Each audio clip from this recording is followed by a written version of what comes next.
Moi, Antoine, 27 ans, j'étais avec Camille, 26 ans, depuis 2 ans. Nous vivions ensemble dans un petit appartement dans le centre-ville de Lyon. On faisait moitié-moitié pour le loyer et les courses, on parlait d'adopter un chien un jour. Je pensais que nous construisions quelque chose de vrai.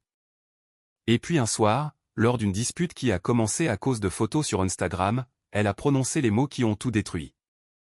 Honnêtement, c'est l'homme de ma vie. Toi, tu es juste celui avec qui je suis en ce moment. La pièce est devenue silencieuse. Je n'ai pas crié, je n'ai pas claqué de porte. J'ai marché jusqu'à la chambre et j'ai commencé à sortir mes vêtements du placard. Elle m'a suivi, la voix passant de la défensive à la panique, me demandant ce que je faisais. Elle a fondu en larmes, disant que c'était mal sorti, qu'elle ne voulait pas dire ça de cette façon. J'ai fermé mon sac de voyage, je l'ai regardé une dernière fois, et je suis sorti. Pas de seconde chance pour quelqu'un qui vous considère comme un simple bouche-trou. Avec le recul, les signes ont toujours été là. Camille gardait son ex, Maxime, 28 ans, dans sa vie d'une manière qui me semblait beaucoup trop intime. Son nom revenait constamment dans des anecdotes sur son passé, comme s'il faisait encore partie de son présent. Elle parlait de leur délire, des endroits où ils étaient allés, des chansons qui lui faisaient penser à lui. Quand je lui demandais pourquoi elle le suivait encore sur tous les réseaux sociaux, elle répondait qu'ils s'étaient quittés en bons termes et que rester amis était une preuve de maturité. Je n'ai pas insisté. Je pensais qu'avoir confiance en soi signifiait ne pas être contrôlant. Parfois, son téléphone s'allumait avec des messages de lui, tard le soir, tôt le matin, ou à des moments aléatoires l'après-midi. Elle souriait devant l'écran, tapait une réponse rapide, puis le verrouillait sans donner d'explication. Quand je demandais qui c'était, elle disait « juste Maxime qui prend des nouvelles ». Comme si j'étais censé trouver ça normal. Une fois, j'ai vu l'aperçu d'un message qui disait « tu me manques aussi ». Mais quand je lui en ai parlé, elle s'est mise sur la défensive. Elle m'a dit que je me faisais des films, que je manquais de confiance en moi. J'ai laissé tomber. Je ne voulais pas être ce mec qui en fait toute une montagne pour rien. Mais les photos sont restées en ligne. Sur son compte Instagram, il y avait toujours des photos d'eux ensemble datant d'il y a 3 ans. Des vacances à Biarritz, des soirées du Nouvel An, des selfies serrés où ils avaient l'air toujours fous amoureux. Je ne lui ai jamais demandé de les supprimer. Je me disais que le passé appartenait au passé. Puis, nos amis ont commencé à le remarquer. Mon pote Julien a vu son profil et m'a demandé si elle était toujours avec son ex. Mon cousin faisait défiler son fil d'actualité lors d'un repas de famille le dimanche et a eu l'air confus quand j'ai précisé qu'on était ensemble depuis 2 ans. Camille a balayé ça d'un rire quand je lui en ai parlé. Elle a affirmé que supprimer de vieilles photos faisait trop mise en scène, comme si elle essayait d'effacer son histoire. J'ai laissé courir. Je ne voulais pas paraître possessif. L'appartement qu'on partageait racontait sa propre histoire. Elle gardait une boîte au fond de notre placard étiquetée « Souvenirs ». Je suis tombé dessus un jour en cherchant mes manteaux d'hiver. À l'intérieur, il y avait des billets de festival où elle était allée avec Maxime, un sweat de son école d'ingénieur, des cartes d'anniversaire qu'il lui avait écrites. Elle m'a surpris en train de la regarder et m'a dit qu'elle gardait des souvenirs de toutes ses relations. Je lui ai demandé si elle avait une boîte pour nous. Elle m'a répondu qu'elle n'en avait pas besoin parce que notre histoire était toujours en cours. J'ai trouvé ça mignon sur le moment. Aujourd'hui, je réalise que ça signifiait qu'elle avait déjà décidé que nous avions une date de péremption. Ses amis me traitaient différemment, eux aussi. Quand on sortait avec son groupe de la fac, ils racontaient des anecdotes sur Maxime comme si je n'étais pas là.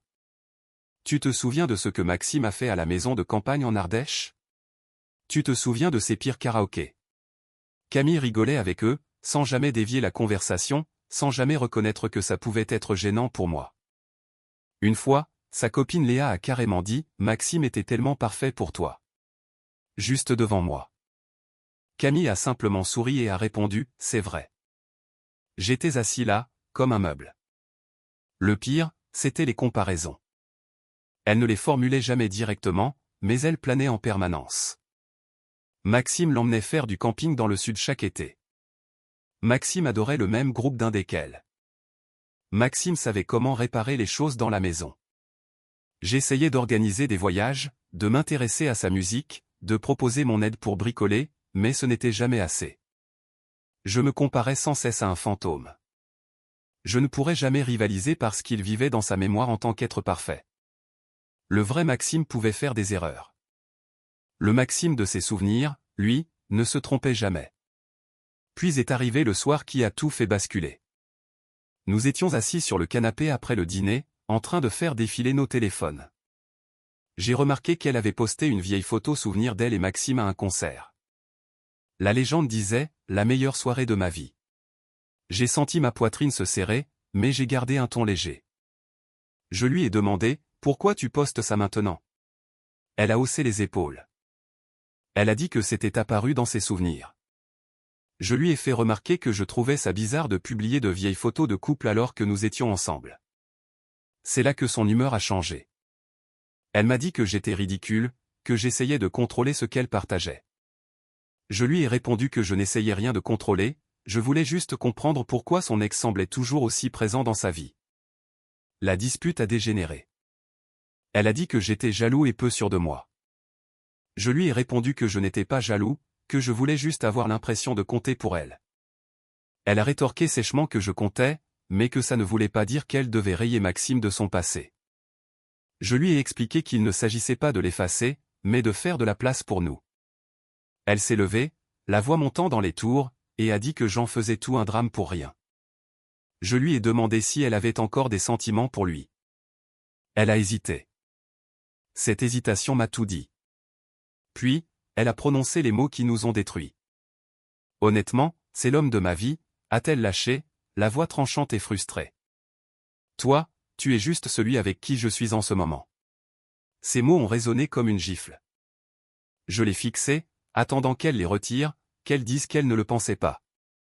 Elle a détourné le regard, les bras croisés, comme si elle venait d'énoncer un fait qu'elle retenait depuis trop longtemps. Le silence s'est étiré entre nous. Ma poitrine était oppressée. Mes mains sont devenues glacées. Je n'ai pas hurlé, je n'ai pas argumenté. Je me suis juste levé du canapé et j'ai marché vers la chambre. Elle m'a interpellé, « Qu'est-ce que tu fais ?» Je n'ai pas répondu. J'ai ouvert le placard et j'ai sorti mon sac de voyage. Elle m'a suivi dans la pièce, son ton passant de la défensive à la panique. « Qu'est-ce que tu fais ?» a-t-elle répété plus fort cette fois. J'ai commencé à retirer mes chemises des cintres, à les plier rapidement et à les empiler dans le sac. Elle se tenait dans l'encadrement de la porte, m'observant, le visage livide. « Tu pars sérieusement là, tout de suite ?» a-t-elle demandé. J'ai répondu « oui ». Elle s'est approchée, la voix brisée, affirmant qu'elle avait dit ça sous le coup de la colère. J'ai arrêté de faire mon sac une seconde, je l'ai regardé droit dans les yeux et j'ai dit « On ne dit pas une chose pareille sous le coup de la colère. On le dit parce que c'est vrai. » Ses yeux se sont remplis de larmes. Elle m'a juré que c'était mal sorti, qu'elle ne le pensait pas comme ça a sonné. Je lui ai alors demandé ce qu'elle voulait dire, dans ce cas. Elle a bafouillé, disant qu'elle était juste à bout, que je la poussais à bout au sujet de Maxime et qu'elle avait explosé. J'ai fermé mon sac à moitié, j'ai pris le chargeur de mon téléphone sur la table de chevet et je lui ai dit « Tu m'as dit la vérité. Je choisis simplement de te croire. » Elle s'est mise à pleurer à chaudes larmes, cherchant à m'attraper par le bras. J'ai reculé. Elle a supplié « S'il te plaît, ne fais pas ça. On peut en parler.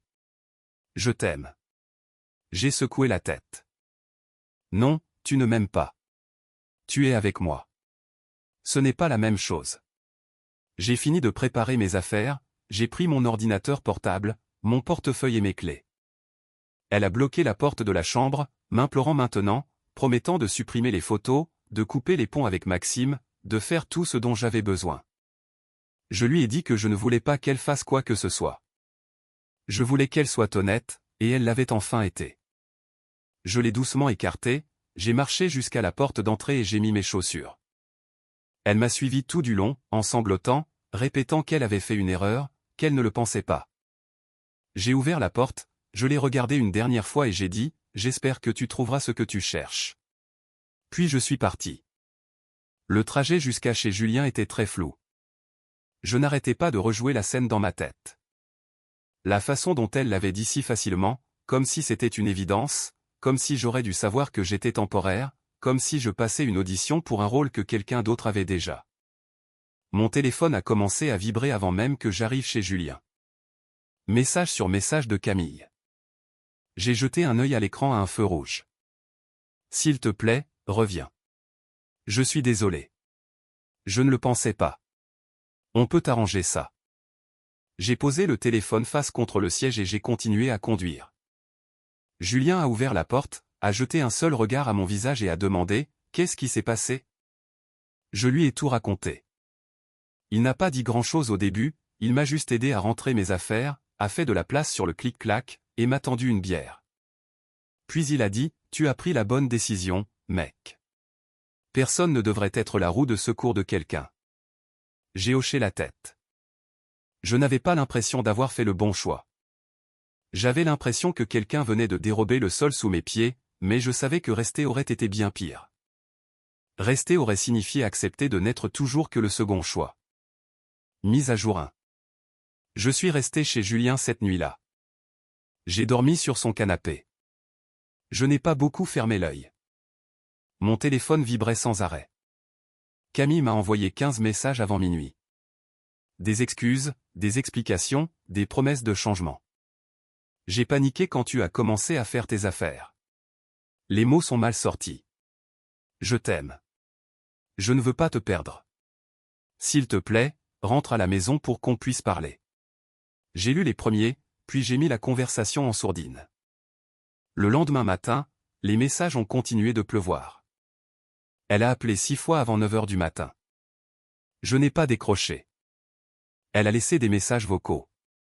Dans le premier, elle pleurait tellement que je pouvais à peine la comprendre. J'y ai pensé toute la nuit. J'ai réalisé à quel point j'ai tout gâché. Maxime ne fait partie que de mon passé.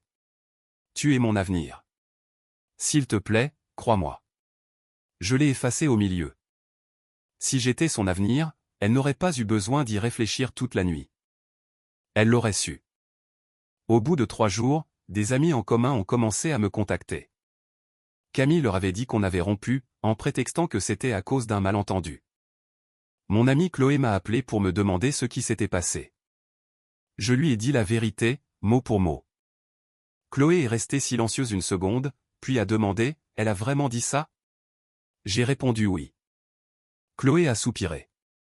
Elle m'a avoué que Camille parlait beaucoup de Maxime ces derniers temps, même lors de leur soirée entre filles. Elle mentionnait des choses qu'il avait l'habitude de faire. Elle me comparait à lui parfois. Chloé pensait que c'était juste de la nostalgie. Maintenant, elle n'en était plus si sûre. D'autres amis ont appelé. Certains ont pris le parti de Camille au début, disant que les relations traversent des périodes difficiles, que je devrais l'écouter.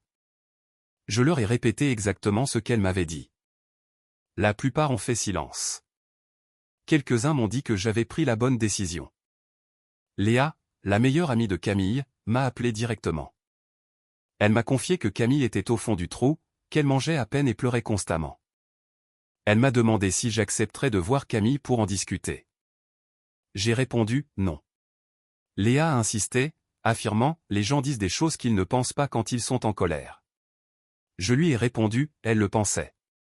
Et je ne suis pas intéressé à l'idée d'être le lot de consolation de qui que ce soit. Camille a changé de tactique. Elle a commencé à publier des stories Instagram mystérieuses, des citations sur les erreurs et les secondes chances, des photos de notre appartement avec des légendes comme « des espaces vides pleins de regrets ». Elle a posté une photo du canapé où nous avons une autre dispute avec la légende « je reprendrais tout à zéro si je le pouvais ». Je n'ai pas réagi. Je n'ai pas liké, je n'ai pas commenté. Je me suis désabonné de son compte. Julien m'a dit qu'elle essayait de m'appâter pour que je la recontacte. Je lui ai assuré que ça ne marcherait pas. Puis elle a débarqué à mon travail. Je quittais le bureau vers 18 h quand je l'ai vue debout près de ma voiture.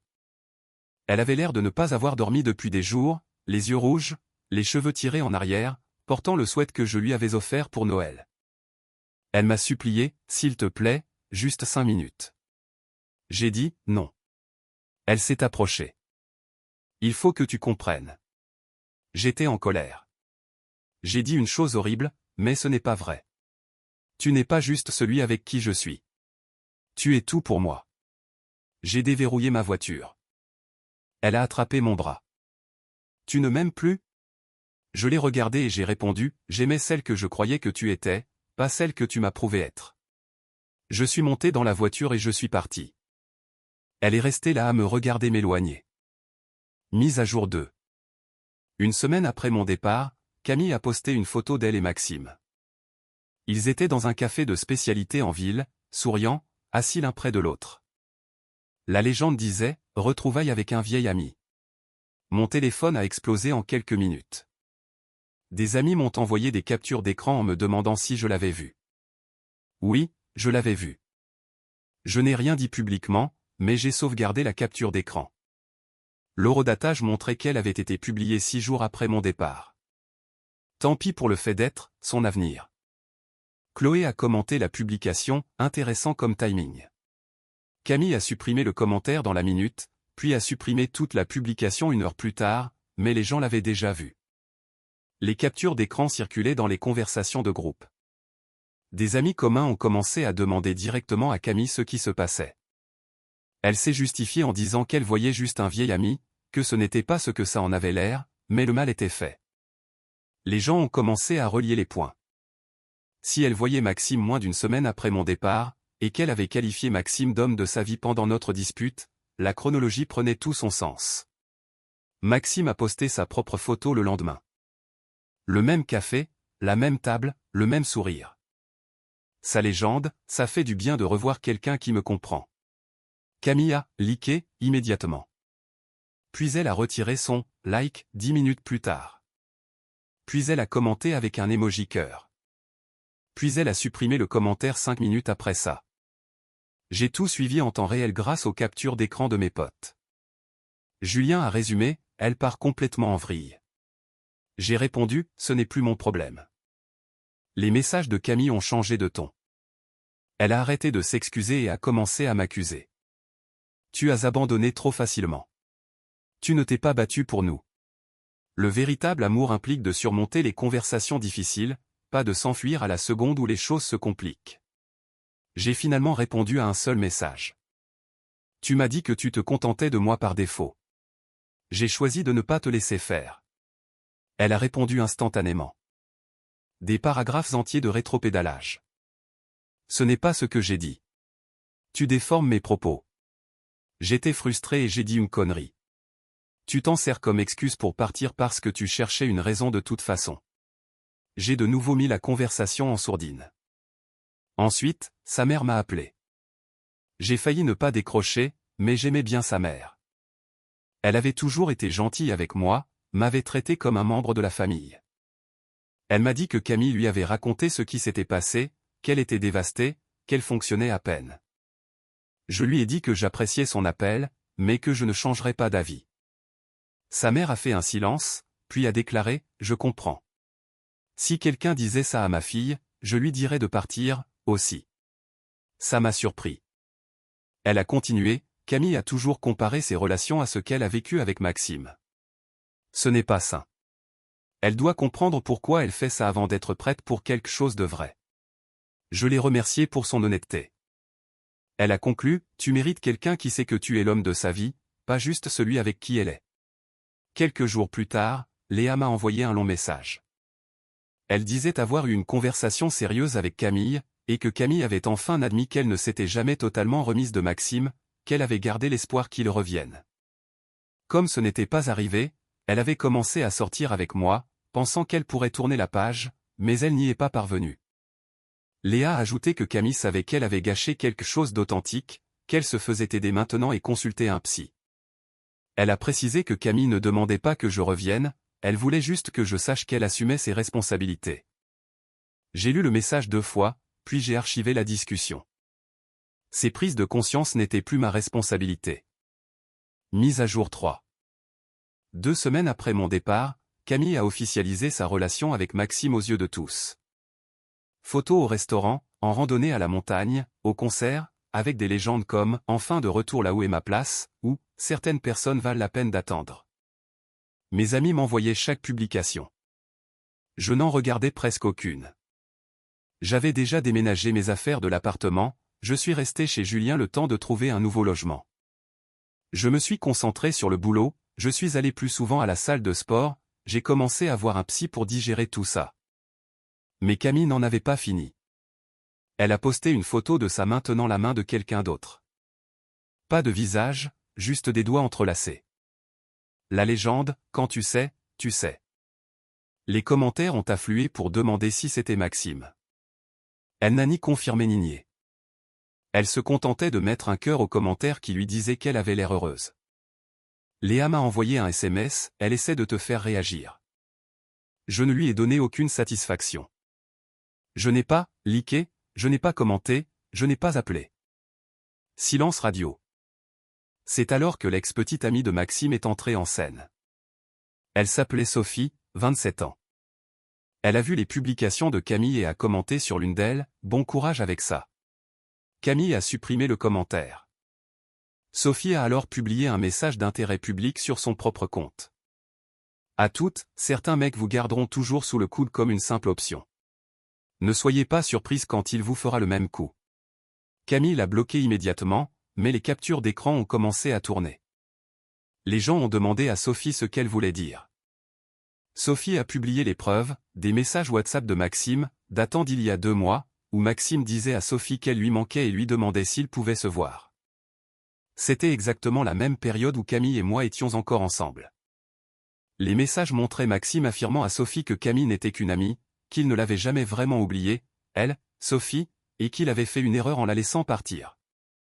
Les messages étaient horodatés, les captures d'écran claires et non modifiées.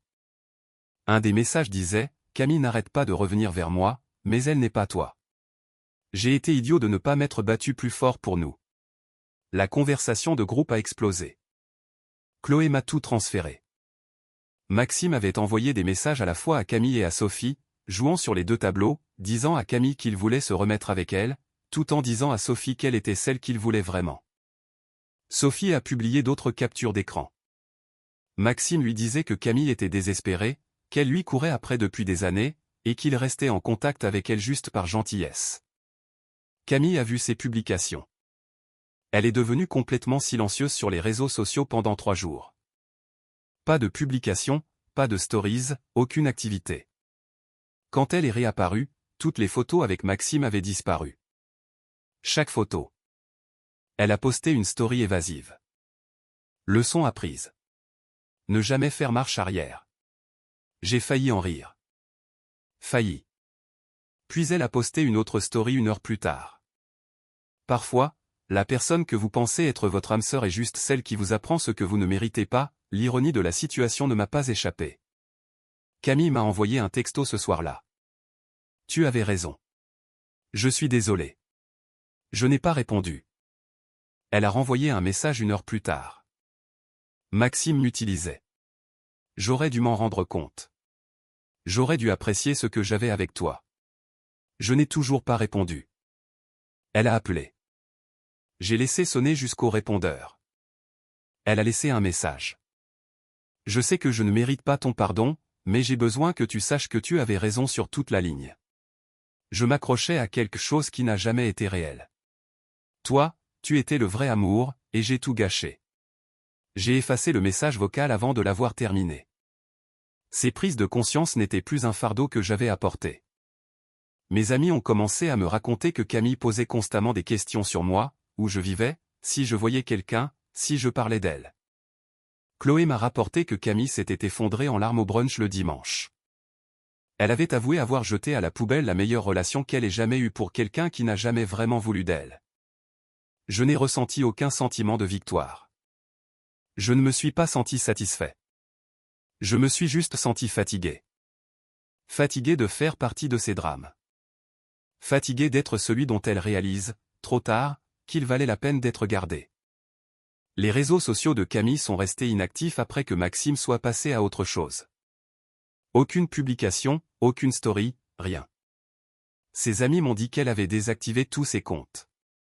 Léa a raconté à Chloé que Camille avait quitté son taf, était retournée vivre chez ses parents et avait arrêté de sortir. Elle fonctionnait à peine. Maxime, de son côté, est passé à autre chose très vite. Il a posté des photos avec une nouvelle copine 1 semaine après le drame avec Sophie. Une blonde, plus jeune, qui bossait dans le marketing. Sa légende, de nouvelles aventures. Camille l'a vu avant de désactiver ses comptes. Léa m'a dit qu'elle avait pleuré pendant des heures. Nos amis communs ont commencé à prendre leur distance avec Camille, non par méchanceté, mais parce que sa descente aux enfers était épuisante.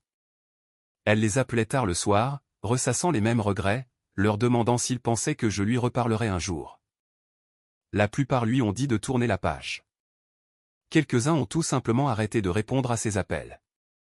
Tout ce drame avait usé tout le monde. Camille est devenue l'amie pour laquelle on a de la peine, mais qu'on ne veut plus avoir à gérer. Chloé est tombée sur Camille au carrefour du coin un mois après que tout ait implosé. Elle m'a dit que Camille avait une mine épouvantable, qu'elle avait perdu du poids, qu'elle était pâle avec des cernes sous les yeux. Camille a immédiatement demandé de mes nouvelles. Chloé lui a assuré que j'allais bien, que j'avais emménagé dans mon propre appartement, que j'avais l'air en forme. Camille s'est mise à pleurer là, en plein milieu du rayon céréales. Elle a sangloté, j'ai ruiné ma vie en courant après quelqu'un qui ne voulait pas de moi, alors que la personne qui m'aimait vraiment était juste là. Chloé n'a pas su quoi répondre. Elle a simplement dit à Camille de prendre soin d'elle et est partie. Sa mère m'a appelé une dernière fois environ 6 semaines après mon départ. Elle m'a dit que Camille voyait un psy 2 fois par semaine, pour essayer de comprendre pourquoi elle avait saboté notre relation.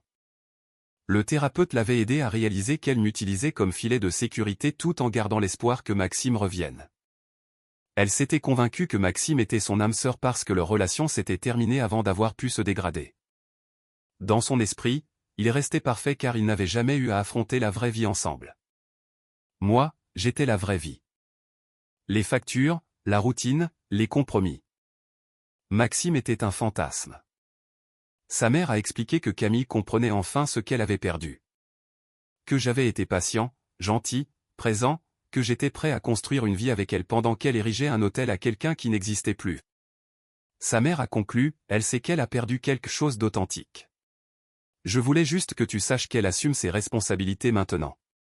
Pas parce qu'elle pense que ça va te faire revenir, mais parce qu'elle a besoin de faire face à ce qu'elle a fait. Je l'ai remerciée pour ses nouvelles.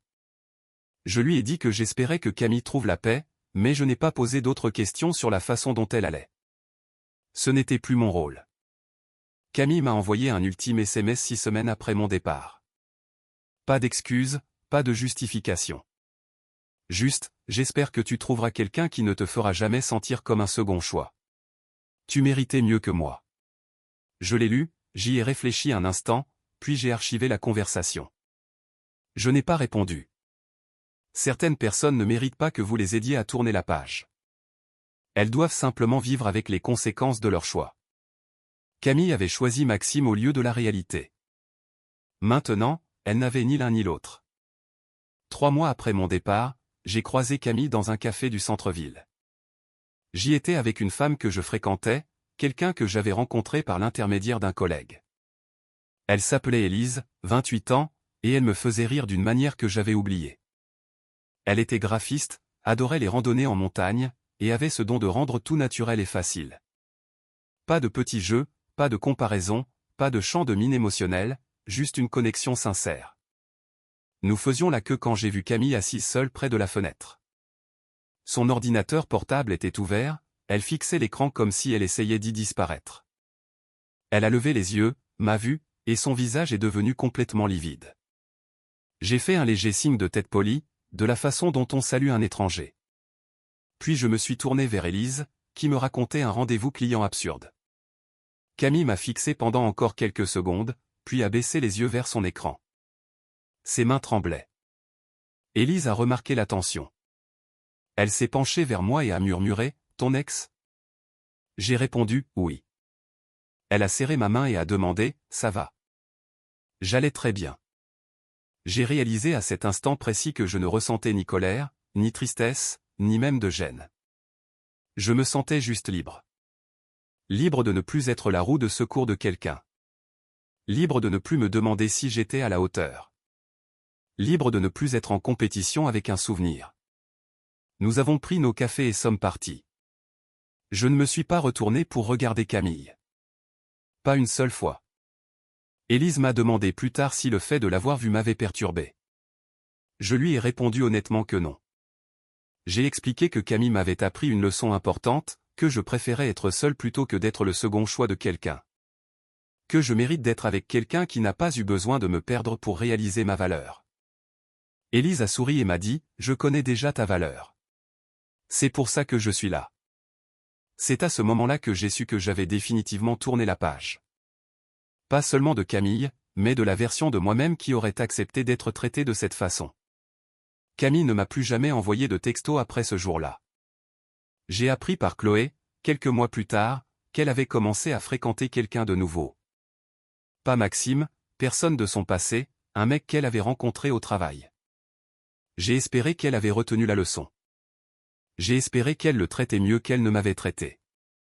Mais plus que tout, j'ai espéré qu'elle avait compris que l'amour ne consiste pas à s'accrocher à ce que l'on a perdu. Il s'agit d'apprécier ce que l'on a avant que ça ne disparaisse. Quant à moi, les choses avec Élise sont devenues sérieuses. 6 mois après Camille, Élise et moi sommes partis sur la côte bretonne. Nous avons loué une petite maison avec vue sur l'océan. Nous passions nos journées à faire des randonnées et nos soirées à parler de tout et de rien. Un soir, alors que nous étions assis sur la terrasse à regarder le coucher du soleil, elle m'a dit, « Tu sais ce que j'aime chez toi ? Tu ne traînes pas de bagages du passé. Tu as réglé tes problèmes et tu as avancé. C'est rare. » Je lui ai avoué que ça n'avait pas toujours été facile. Qu'il y avait eu des nuits où je me demandais si j'avais surréagi, si j'aurais dû donner une autre chance à Camille. Élise m'a demandé, « Est-ce que tu ressentirais ce que tu ressens avec moi si tu étais resté ?» J'ai répondu, non. Elle a souri, alors tu as fait le bon choix. Nous avons parlé de s'installer ensemble, de ce à quoi notre avenir pourrait ressembler. Elle ne m'a jamais comparé à qui que ce soit. Elle ne m'a jamais fait sentir que je devais me battre pour attirer son attention ou son affection. Elle m'a choisi tous les jours, de façon évidente, et sans aucune hésitation. C'était ce qui m'avait manqué avec Camille. La certitude, le sentiment que j'étais le premier choix de quelqu'un, et non son plan B. 1 an après avoir quitté Camille, Élise et moi nous sommes fiancés. Nous étions retournés dans la même petite maison sur la côte, sur la même terrasse, avec la même vue. Elle a dit oui avant même que j'aie fini de poser la question. Ce soir-là, elle m'a dit, « Je suis heureuse que tu aies tourné le dos à quelqu'un qui ne voyait pas ta valeur, parce que maintenant j'ai la chance de passer ma vie entière à te prouver chaque jour que moi, je la vois. » J'ai repensé aux mots de Camille cette nuit-là. C'est l'homme de ma vie. Toi, tu es juste celui avec qui je suis en ce moment. La différence était fulgurante. Élise ne m'a jamais fait douter de ma place. Elle s'est assurée que je la connaisse. La mère de Camille m'a envoyé un message de félicitations quand elle a vu l'annonce de nos fiançailles via nos amis communs. Elle m'a dit que Camille allait mieux, qu'elle était sincèrement heureuse pour moi, et qu'elle avait enfin assumé la responsabilité de ses actes. J'ai apprécié ce message. Je lui ai répondu en la remerciant et en souhaitant une bonne continuation à Camille, et je le pensais vraiment. Je ne ressentais plus aucune rancœur. Je ne ressentais que de la gratitude. La gratitude que Camille m'ait montré qui elle était avant que je ne gaspille plus d'années de ma vie. La gratitude d'avoir eu assez de respect pour moi-même pour partir. La gratitude que son rejet m'ait conduit vers quelqu'un qui me voulait vraiment. Certaines personnes entrent dans votre vie pour vous apprendre ce que vous ne devez plus tolérer. Camille m'a appris que je n'accepterai jamais d'être un bouche-trou. Elle m'a appris que lorsque quelqu'un vous montre ce que vous représentez à ses yeux, il faut le croire du premier coup. Et elle m'a appris que partir, ce n'est pas abandonner. Parfois, c'est le seul moyen de s'offrir la vie que l'on mérite. J'ai tourné le dos à quelqu'un qui me voyait comme une option temporaire, et j'ai trouvé quelqu'un qui me voit comme une évidence permanente. Ce n'est pas de la chance. C'est connaître sa propre valeur et refuser de se contenter de moins. Les mots de Camille m'ont brisé ce soir-là, mais ils m'ont aussi libéré. Et pour ça, je lui en serai toujours reconnaissant.